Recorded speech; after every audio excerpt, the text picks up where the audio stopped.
और शुरुआत मौसम की खबर के साथ, जहां मौसम विभाग ने अनुमान लगाया है कि जम्मू कश्मीर के कुछ हिस्सों में मध्यम से भारी बर्फबारी और बारिश हो सकती है। मौसम सर्द बना हुआ है। 11 फरवरी को भी बर्फबारी और बारिश हो सकती है।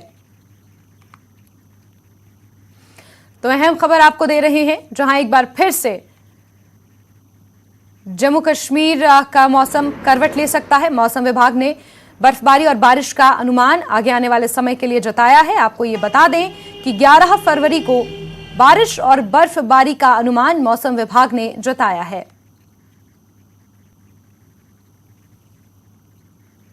लगातार मौसम सर्द बना हुआ है। ठंडी हवाओं से पूरा इलाका ठंडा हो गया है। ऊपरी इलाकों में बर्फबारी और निचले इलाकों में बारिश का अनुमान मौसम विभाग ने जताया है। लगातार इलाके में कड़कड़ाती ठंड अभी भी बरकरार है और मौसम विभाग के अनुसार आगे आने वाले समय में भी इस कड़कड़ाती ठंड से जम्मू कश्मीर वासियों को राहत मिलती हुई नजर नहीं आ रही है। 11 फरवरी का यह अनुमान है, जिस दिन भारी बर्फबारी और निचले इलाकों में बारिश हो सकती है।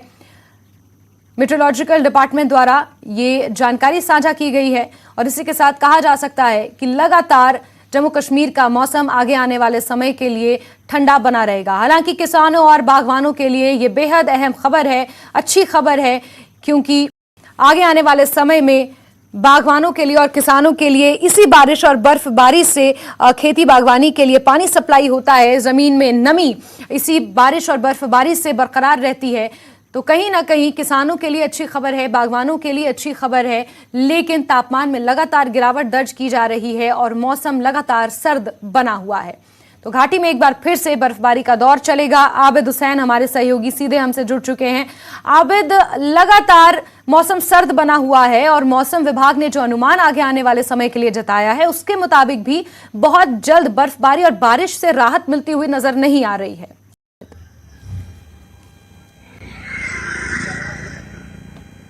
बिल्कुल जैस्मिन, हालांकि अब चिले कलान खत्म हो चुका है, जो हार्श विंटर का दौर था, लेकिन अभी भी जो चिले खुर्द है वो उसका दौर चल रहा है। और महकमा मौसमियात ने आज सुबह जिस तरह से पेशन गोई की थी कि आज बर्फबारी और बारिशों का इम्कान है और उसी हिसाब से मौसम भी बना है। जैस्मिन, ठंड में इजाफा हुआ है और जिस तरह से जो पेशन गोई की गई, थोड़ी बहुत हल्की फुल्की जो बारिश है वो थोड़ी बहुत हो रही है। हालांकि जो सयाहती मकामात है या दूर पहाड़ी इलाके हैं, कई मकामात पर बर्फबारी भी हो रही है। तो जिस हिसाब से उस हिसाब से मौसम बना हुआ है। और लगातार मैं अभी भड़गाम में मौजूद हूँ, यहाँ पे भी थोड़ी बहुत हल्की फुल्की बारिश शुरू हो गई है और ठंड में भी इजाफा हो गया। आप देख सके, मैं थोड़ा सा आपको ये विजुअल दिखाऊंगा मौसम के हवाले से। आप जो आसमान बना है जैस्मिन, आप देखिए, ये भी अबर आलूद है, क्लाउडी है। तो ऐसा बिल्कुल लग रहा है जिस तरह से पेशन गोई की गई है, तो यकीनन बर्फबारी और बारिशों का इम्कान है और मौसम भी बना है। हालांकि मैंने जैसे कहा कि सुबह भी हल्की फुल्की बारिश हुई थी और अभी भी जो थोड़ी हल्की बारिश है वो शुरू हो रही है और महकमा मौसमियात की जो पेशन गोई है वो सच साबित हो रही है। जी जैस्मिन। बिल्कुल आबिद, और ठंड इलाके में इसके साथ बढ़ गई है। लेकिन एक बड़ा अहम सवाल, क्योंकि खेलो इंडिया के तीसरे संस्करण की शुरुआत 10 फरवरी से कश्मीर में हो रही है। गुलमर्ग इसकी मेजबानी कर रहा है। और क्या ये माने कि दूर दराज से लगभग 2000 से 3000 के आसपास खिलाड़ी इसमें हिस्सा ले रहे हैं, उनके लिए कैसा रहने वाला है ये पूरा एटमॉस्फेयर, और इस मौसम का खेलो इंडिया पर कितना असर देखने को मिलेगा?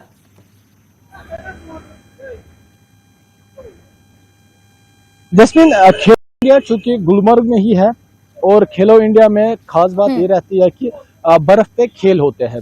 तो ऐसे में बर्फबारी जब भी हो रही है, क्योंकि हमने देखा जो गुज़श्ता 2 सेशंस रहे, इसके सीजन्स रहे, बर्फबारी ने कोई असर नहीं रखा। हालांकि खिलाड़ियों ने खूब एंजॉय किया, अपना खेल का मुजाहरा किया। हालांकि आज शाम को जिस तरह से सुबह हमारे नुमाइंदे अपडेट दे रहे थे, शाम को वहां पर मशाल रन होगा, यानी शाम से वो स्टार्ट होगा और खिलाड़ी अभी से वहां पहुंचना शुरू हो गए हैं। क्योंकि खेलो इंडिया से जो भी हमारी जितनी भी रियासतें हैं, जितनी भी स्टेट्स है या यूनियन टेरिटरीज है, वहां से खिलाड़ी आ रहे हैं, इन खेल शिरकत कर रहे हैं। हालांकि एक्साइटमेंट तो ज्यादा है, लेकिन जिस तरह से जो खेलो इंडिया जहां पे रखा गया है, ऐसे में बर्फबारी और बारिश की तो तवक्का रहती है, हमेशा इम्कानात रहते हैं। तो खिलाड़ियों के लिए ये पल भी एक अलग सा एक्सपीरियंस रहता है, क्योंकि खेलो इंडिया बर्फ पे ही ज्यादा खेला जाता है, तो बर्फबारी से कोई असर उस पे नहीं पड़ता है। खिलाड़ियों में जोश देखा गया है, जिस तरह से कल भी जो हमारे संवाददाता है मुनीर वहां से अपडेट दे रहे थे, उन्होंने दिखाया था किस तरह से जो खिलाड़ी है वहां पे प्रैक्टिस कर रहे हैं, खिलाड़ियों में किस तरह से जोश है, किस तरह से वो अपनी तैयारी कर रही है, अपने खेल को संवार रहे हैं, खेल को बेहतर करने की कोशिश कर रहे हैं। तो ऐसे में जो क्योंकि सुबह से ही वहां पे भी बर्फबारी शुरू हो गई है, लेकिन जो खेल है वो तो जारी है, क्योंकि खेल स्पोर्ट्स एक ऐसी चीज है, अगर आप बारिश भी होगी या बर्फ भी होगी तो जो खिलाड़ी है वो तो एक्साइटेड रहते हैं और अपने खेल को जारी रखते हैं। जी जैस्मीन। बिल्कुल आबिद, ये सवाल इसलिए क्योंकि हालांकि गुलमर्ग इसकी मेजबानी कर रहा है, लेकिन रौनक पूरे कश्मीर में ही रहेगी। खेलो इंडिया एक राष्ट्रीय स्तर का कंपटीशन है और इसको लेकर रौनक पूरे कश्मीर में रहेगी। एक आखिरी सवाल आबिद, क्योंकि इससे पहले जब बर्फबारी का दौर हमने देखा, बारिश का दौर हमने देखा, तो उस दौरान काफी सड़कें बंद हो जाती हैं, काफी प्रभावित होती है, इलेक्ट्रिसिटी की बहुत ज्यादा प्रॉब्लम रहती है। लेकिन अब ये जो फरवरी मार्च महीने की जो बर्फबारी होती है, जिसकी पेशेंगोई मौसम विभाग ने पहले से की है, क्या इस दौरान भी इसी तरह का आलम देखने को मिलता है या फिर कहीं ना कहीं इस दौरान थोड़ी राहत लोगों को मिलती है? बिल्कुल जैस्मिन, जैसे आपने हाल ही में देखा जो स्नोफॉल हुआ था, कुछ ही वक्त के बाद सड़कें क्लियर हुई थी, क्योंकि अब ऐसा मौसम है, सड़कें बर्फ जमती नहीं है। लेकिन इस मरतबा जैस्मीन, जैसे हम लगातार कह रहे हैं, इस मरतबा जो एडमिनिस्ट्रेशन है किसी भी डिस्ट्रिक्ट की, कोई भी एडमिनिस्ट्रेशन हो, वो तैयार थी। अभी बर्फबारी का इम्कानात ही जाहिर किए गए थे और मैन एंड मशीनरी को तैयार रखा गया था। तो यही इस बार भी वही मौसम बना है, क्योंकि हमने भी अभी जो मैकेनिकल डिवीजन बड़गाम है, क्योंकि पेशेंट गोई हुई सुबह, हमने भी वहां पर जायजा लिया और वहां पे भी जो मैन एंड मशीनरी है वो लगातार तैयार है। और जैसे दूर दराज के इलाके या जहाँ कहीं भी जो भी टूरिस्ट स्पॉट है, वहां पे अलग मैन एंड मशीनरी रहती है, प्रायोरिटी बेसिस पे वो उन इलाकों की सफाई करते हैं, सड़कें क्लीन करते हैं, ताकि जो भी लोग उन रास्तों पे चलते हैं उनको कोई मुश्किलात का सामना ना हो। और इसी तरीके से जिस तरह से आपने हाल ही में देखा जब बर्फबारी हुई थी और कुछ ही वक्त के बाद जो आईजी वो क्लियर हो गया था, जो मेन सड़कें थी वो क्लियर हो गई थी, और उसके बाद जो दूर दराज के इलाके हैं जहां से भी शिकायत आती थी वहां पर इंतजामिया पहुंचती थी और सड़कें क्लीन करती। क्योंकि हमने देखा था जो भी विंटर्स थे, लोग अक्सर ये शिकायत कर रहे हैं 10 दिन बाद 12 दिन बाद भी बर्फ नहीं हटाई जाती थी, लेकिन इस मतलब क्या था, 1-2 दिन में सारी जो सड़कें हैं वो क्लीन हो गई थी, स्नो से क्लियर हो गई थी, क्योंकि इंतजामिया पहले से ही तैयार थी। और इसी तरीका की तैयारी आज भी देखने को मिली, क्योंकि अभी पेशेंट को ही है, लेकिन इंतजामिया तैयार है, क्योंकि अगर किसी भी तरह की कोई भी इमरजेंसी हो उससे निपटा जा सके। जी बिल्कुल आबिद, तो नजर आप बना के रखिए मौसम का हाल। आपसे जाने फिलहाल के लिए आबिद बहुत शुक्रिया। आगे बढ़ेंगे और जम्मू से बड़ी खबर मिल रही है, जहां ढलवास सवानी में एक सड़क हादसा पेश आया है। मारुति कार गहरी खाई में जा गिरी है। एक व्यक्ति की मौके पर ही मौत की खबर है और एक इसमें जख्मी हुआ है। कार सवानी से चंद्रकोट की ओर जा रही थी जिस वक्त यह हादसे का शिकार हुई है। तो हादसे की खबर लगातार अलग अलग जगहों से आ रही है। जम्मू से भी हादसे की खबर मिल रही है। ढलवास सवानी में ये दर्दनाक सड़क हादसा पेश आया है। मारुति कार गहरी खाई में जा गिरी है। एक शख्स की इसमें मौत हो गई है, मौके पर ही मौत की खबर है, वहीं एक शख्स इसमें जख्मी हुआ है। आपको ये बता दें कि कार सवानी से चंद्रकोट की ओर जा रही थी और गहरी खाई में गिर गई, दर्दनाक हादसे का शिकार हुई है। एक व्यक्ति की मौके पर ही मौत और दूसरा जख्मी हुआ है। जम्मू से इस वक्त की बड़ी खबर, ढलवास सवानी में यह सड़क हादसा पेश आया है।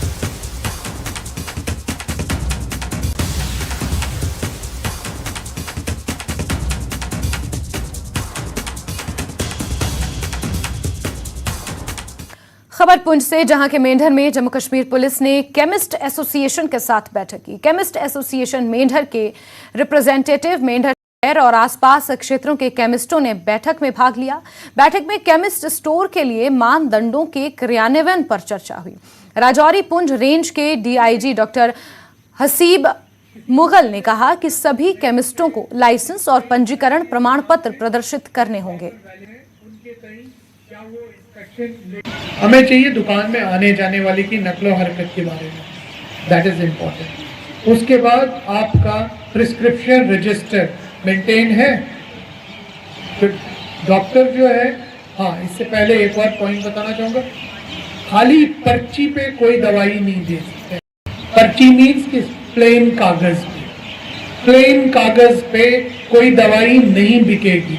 आपको ऑथराइज्ड जो प्रिस्क्रिप्शन है जिसमें डॉक्टर का नाम लिखा है, उसकी क्वालिफिकेशन लिखी है, उसका रजिस्ट्रेशन लिखा है, पेशेंट का डायग्नोसिस। सरकारी जमीन खाली करवाए जाने के नोटिस मिलने पर ब्लॉक बरनोटी के अंतर्गत आने वाले कई गांव के लोग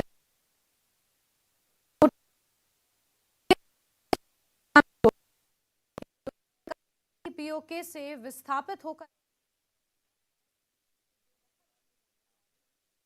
वो स्वीकार नहीं करेंगे। इन लोगों ने सरकार से जल्द इस फैसले को वापस लेने की मांग की है और अगर ऐसा नहीं किया गया तो वो उग्र आंदोलन को मजबूर होंगे और सड़कों पर उतर आएंगे। हेड ऑफ द फैमिलीज को नोटिस इशू किया है एनक्रोचर्स के नाम बोलकर। सच ये है कि इस डिपार्टमेंट के पास अपनी लैंड ही नहीं है। D5 और M1 के जो मेन कैनाल्स इन्होंने बनाई हैं डिस्ट्रीब्यूटरी, उन जहाँ पर ये बनाई गई हैं, ये गुड फेथ में 1980s में हमारे बुज़ुर्गों ने बनवा दी थी। इन्होंने कोई लैंड एक्वायर नहीं की है और विदाउट एक्विजिशन ये हमें नोटिस सर्व कर रहे हैं। हमारे लोगों को डिस्प्लेस करने की कोशिश बार फिर कर रहे हैं। ये आगे ही डिस्प्लेस लोग हैं 1947 के, 71, 65 के, जो यहाँ पर बसे हैं, तब की गवर्नमेंट ने बसाए हैं। ये सब रिहायशी घर हैं। 56 जो हैं ये हाउसेस हैं और 50-60 साल से वहाँ पर काबिज हैं। तुगलकी फरमान जो ये भाजपा लेड ये सरकार है, एलजी सरकार जम्मू कश्मीर की, हम इसकी कड़े से कड़े शब्दों में मुजम्मर करते हैं। जो लैंड एविक्शन ऑर्डर जिसका हमने पिछले दिनों काफ़ी ज़ोर शोर से DAP ने विरोध किया था हर जिला स्तर पर, ये हमारा कंटिन्यू प्रोसेस है। ये जो गरीब लोगों को आप डराने धमकाने की बात कर रहे हैं, नोटिस देकर इनको यहाँ से भगाने की बात है, आप बसाने किसको जा रहे हैं? यहाँ पर सरकार है, लेफ्टिनेंट सरकार तो जहाँ पे बीजेपी की नहीं है या किसी की भी नहीं है, लेकिन लेफ्टिनेंट गवर्नर साहब जो कर रहे हैं ये बिल्कुल अन्याय हो रहा है, हमारे लोगों के साथ गलत हो रहा है। क्योंकि एक तो बहुत बेरोजगारी है और दूसरा जो एक छोटी सी किसी ने दुकान डाली है, किसी ने MA की है, BA की है, B.Ed की है, M.Ed की है, तो उन लोगों ने छोटा छोटा अपना रोजगार खोला है। और एक तरफ जो सेंटर सरकार है, जो सेंटर में बैठी हुई सरकार है, वो उन्होंने स्पेशल ये मैसेज दिया है, स्पेशल ये कोरिएंडर में निकाला है कि जो छोटे दुकानदार हैं, छोटी किसी ने दुकान डाली है या किसी के पास 2 या 3 कनाल सरकार जगह है, तो उसने जो जगह बनाई है वो तो जंगल, वो क्या नाम, झाड़ियाँ, वो पत्थर उठाकर उसने 2 या 3 कनाल जो जगह बनाई है तो उसको रहने दो। अगर प्रजा नहीं होगी तो राजा फिर कहाँ बचेगा? और ब्रेक के बाद खबर डोडा से, जहां के मुख्य चिकित्सा अधिकारी डॉक्टर हमीद जरगर ने डोडा जिले के ब्लॉक मेडिकल गंदना प्राथमिक स्वास्थ्य केंद्र का दौरा किया। इस मौके पर उन्होंने कहा कि सभी कमियों को दूर करने का प्रयास किया जाएगा। मुख्य चिकित्सा अधिकारी डॉक्टर हमीद जरगर ने न्यूज 18 से बात की और कहा कि डोडा जिले में जहां भी स्वास्थ्य केंद्र में डॉक्टरों की कमी है उसे पूरा किया जाएगा।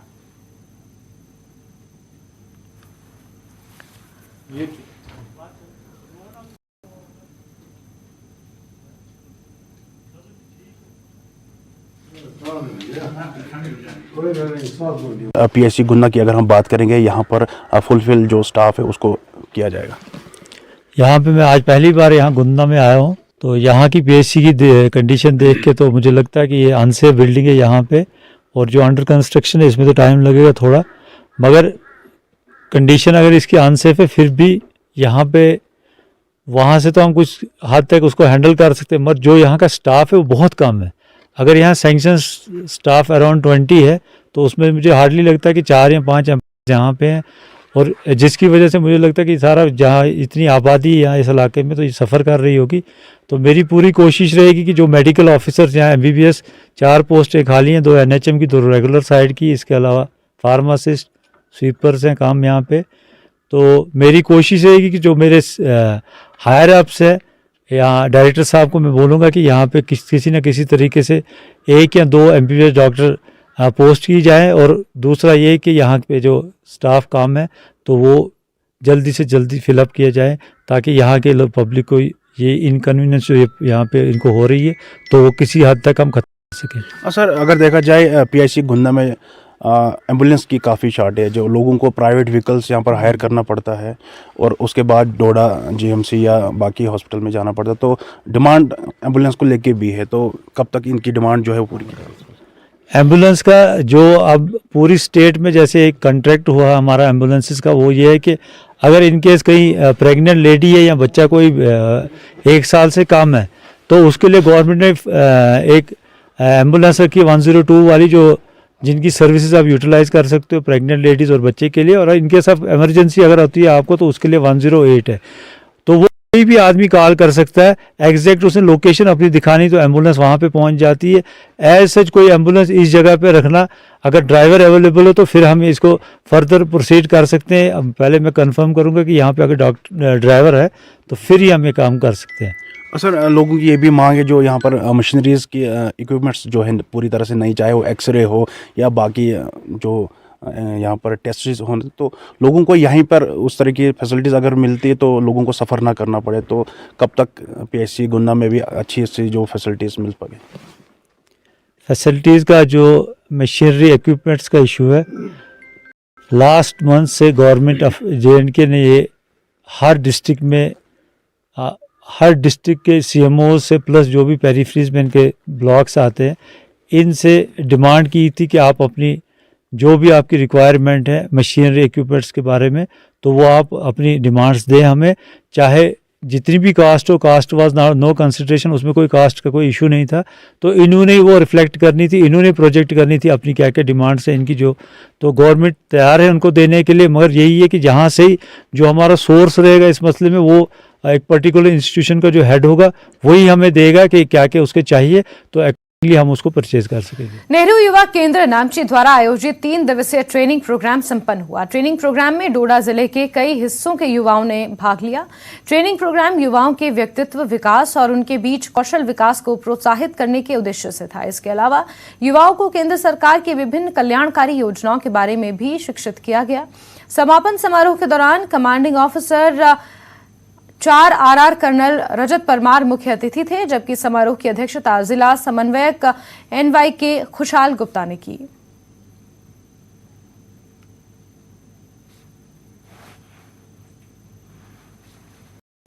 हमारा देश जो है वो वर्ल्ड को लीड कर रहा है, तो कहीं ना कहीं ये हमारे लिए इम्पॉर्टेंट हो जाता है कि हमारा जो युवा है, यूथ है, वो अवेयर होगा तो आगे चल के जो हमारे देश को और डेवलपमेंट की राह पे ले जाने के लिए उनका बहुत ही अहम योगदान रहेगा। जब इस तरह के इनिशिएटिव्स आते हैं, यूथ की मदद मिलती है, उन्हें सिखाया और समझाया जाता है कि सोसाइटी में किस तरीके से रहना है, क्या करना है, वो सब चीज़ों को बताया जाता है। तो एक पर्सनालिटी डेवलपमेंट है इनकी, जो आगे जाकर स्किल डेवलपमेंट वगैरह इन सब चीज़ों के बारे में बताया जाएगा। सो आई बिलीव एक बेस्ट पार्ट है इन लोगों के लिए। यहाँ पर खास तौर पर बदरा में बहुत टैलेंट है और बच्चे एकेडमिक हो, आर्ट्स हो, कल्चर हो, तमाम चीज़ों को डेवलप करने के लिए ये वाले प्लेटफार्म जो है इनको पूरा अवेल करते हैं और बढ़ चढ़ के हिस्सा लेते हैं। पर्यटन स्थल गुलमर्ग में खेलो इंडिया विंटर गेम्स में भाग लेने के लिए 29 राज्यों और केंद्र शासित प्रदेशों के एथलीट्स गुलमर्ग पहुंच रहे हैं। गुलमर्ग में 10 फरवरी से खेलो इंडिया के तहत शीतकालीन खेलों की प्रतियोगिताएं शुरू होंगी। हालांकि आज शाम हाईलैंड के पास स्लोप पर प्रदर्शन किया जाएगा, यानी मशाल जलाकर खेल का प्रदर्शन किया जाएगा। खेल मंत्री अनुराग ठाकुर इस मौके पर मौजूद रहेंगे।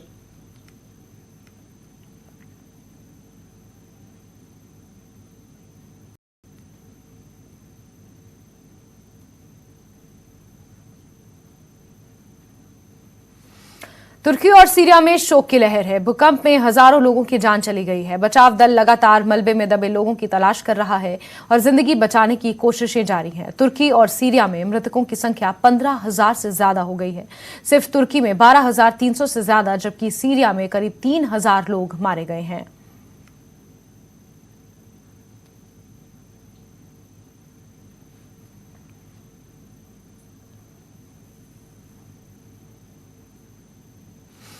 आगे बढ़ेंगे और बात हिमाचल की खबरों की होगी, जहां ऊना में बड़ा आग हादसा पेश आया है। इसमें 4 प्रवासी बच्चों की जान चली गई है।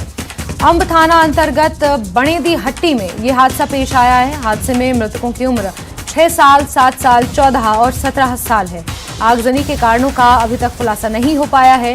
ये सभी बच्चे बिहार के रहने वाले थे। मृतक बिहार के थे और पुलिस ने ये मामला दर्ज कर जांच शुरू कर दी है।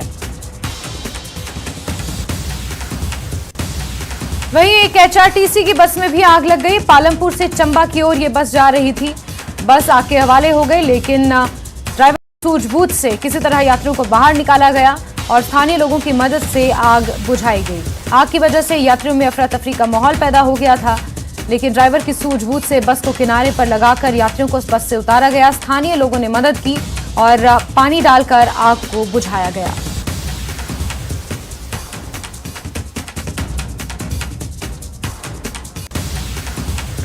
सोलन के बद्दी में भी बड़ा हादसा पेश आया है। लेंटर डालते वक्त एक निर्माणाधीन बिल्डिंग धराशायी हो गई, जिसमें 8 मजदूर मलबे में दब गए। गनीमत रही कि किसी भी मजदूर को चोटें नहीं आई हैं।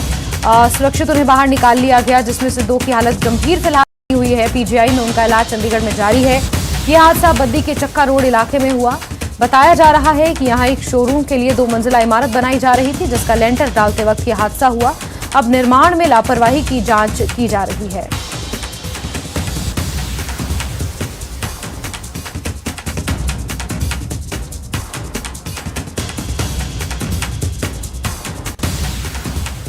सोलन के परवाणु में देश की नामी गिरामी कंपनी के स्टोर पर छापेमारी हुई है। यह छापेमारी टैक्स चोरी की आशंका को लेकर की गई है। छापा आबकारी और कराधान विभाग की साउथ एनफोर्समेंट जोन की टीम ने मारा है।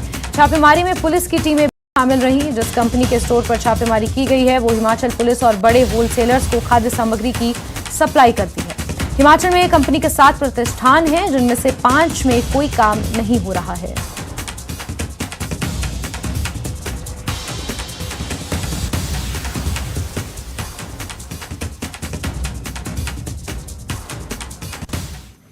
वहीं सीएम सुक्खू दिल्ली के दौरे पर हैं। केंद्रीय मंत्रियों और कांग्रेस नेताओं से वो मुलाकात करेंगे। कल गोवा भी जा सकते हैं सीएम।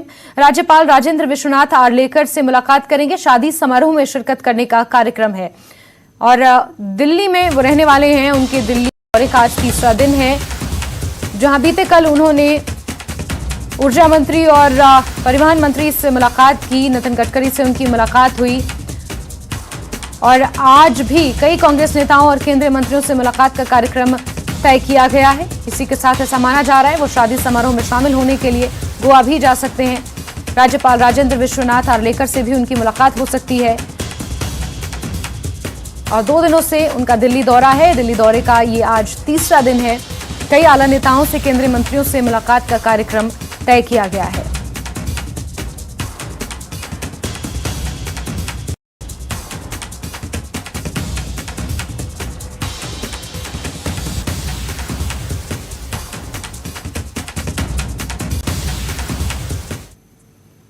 दिल्ली में सीएम सुक्खू ने केंद्रीय सड़क परिवहन मंत्री नितिन गडकरी से भी मुलाकात की। सीएम ने गडकरी को हिमाचली टोपी पहनाकर उनका अभिवादन किया। सीएम ने ये मुलाकात प्रदेश में सड़क से जुड़ी योजनाओं पर चर्चा को लेकर की। इस मौके पर उनके साथ PWD मंत्री विक्रमादित्य सिंह भी मौजूद रहे। इसके बाद ऊर्जा मंत्री RK सिंह से भी मुलाकात हुई। ऊर्जा मंत्री से मुलाकात में सीएम ने हिमाचल की बिजली परियोजनाओं को लेकर बातचीत की। साथ ही भाखड़ा ब्यास परियोजना को लेकर सुप्रीम कोर्ट के आदेश के मुताबिक केंद्र से 4,000 करोड़ रुपए देने की मांग रखी।